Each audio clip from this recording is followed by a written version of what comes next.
வணக்கம். நான் தான் பாபரின் அருமை மகன் ஹிமாயூன். மேலும் எனக்கு கம்ரான், ஹிண்டால், அஸ்காரி போன்ற சகோதரர்களும் இருந்தனர்.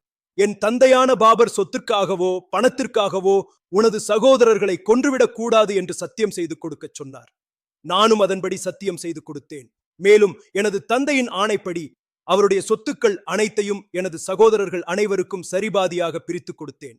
முக்கியமாக எனது முதல் சகோதரனான கம்ரனுக்கு காபூல் மற்றும் காந்தகார் பகுதிகளை வழங்கினேன். பின்பு அவர் தன் அதிகாரத்தை பஞ்சாப் வரை விரிவுபடுத்தினார். இருப்பினும் எனது சகோதரர்கள் அனைவருக்கும் டெல்லி அரியணை மீது மோகமும் பேராசையும் அதிகமாக இருந்தது. பின்பு சுனார் கோட்டையில் உள்ள அரசர் மற்றும் அக்கோட்டையின் தளபதிகள் அனைவரும் இனி முகலாயர்களுக்கு வரி கெட்டப் போவதில்லை என்றும் இனி நாங்கள் தனி ராஜ்யத்தை மேற்கொள்ளப் போகிறோம் என்று கூறிய காரணத்தினால் 1532ஆம் ஆண்டு சுனார் கோட்டையை முற்றுகையிட்டேன். பின்பு அக்கோட்டையின் தலைமை தளபதியான ஷேர்கான் என்றழைக்கப்படும் ஷேர்ஷா சூரி என்ன கூறுகிறார் என்று நீங்களே கேளுங்கள்.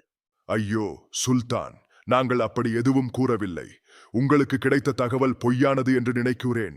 நீங்கள்தான் எங்கள் அரசர். நாங்கள் என்றைக்கும் உங்கள் விசுவாசிகள் தான் இவ்வாறு ஷேர்ஷா சூரி கூறுவது உண்மை என்று நம்பி சுனார் கோட்டை முற்றுகையை கைவிட்டேன் மற்றும் டெல்லியில் தீன்பனா என்ற பெயரில் எனது கனவு தலைநகரை உருவாக்கினேன். இக்காலகட்டத்திற்கு இடையில் ஷேர்ஷா சூரி என்னை தோற்கடிப்பதற்காக ஒரு பெரும் படையை உருவாக்கி கொண்டிருந்தார். அவ்வலிமை மிகுந்த படையை கொண்டு 1539ஆம் ஆண்டு சவுசா போரில் எனது படையை துவம்சம் செய்தார். பின்பு 1540ஆம் ஆண்டு கண்ணோச்சி போரில் ஷெர்ஷா சூரியிடம் தோல்வியடைந்ததால் என் முகலாய சாம்ராஜ்யத்தை இழந்து இந்தியாவை விட்டு வெளியேறி ஈரானிய மன்னரான 2ஆம் ஷாவிடம் அடைக்கலம் புகுந்தேன்.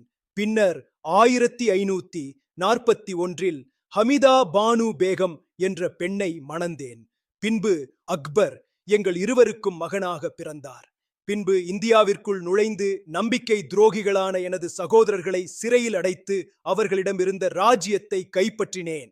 பின்பு 1555ஆம் ஆண்டு டெல்லியை ஆட்சி செய்து கொண்டிருந்த ஷெர்ஷாவின் மகன் ஸ்மைல்ஷாவை தோற்கடித்து ஆக்ராவில் மீண்டும் எனது முகலாய பேரரசை நிறுவினேன். பின்பு 1556ஆம் ஆண்டு நூலக படிக்கட்டில் இருந்து தவறி விழுந்து இறந்தேன். எனது கல்லறையை எனது மனைவி ஹமிதா பானு பேகம் டெல்லியில் கட்டினார்.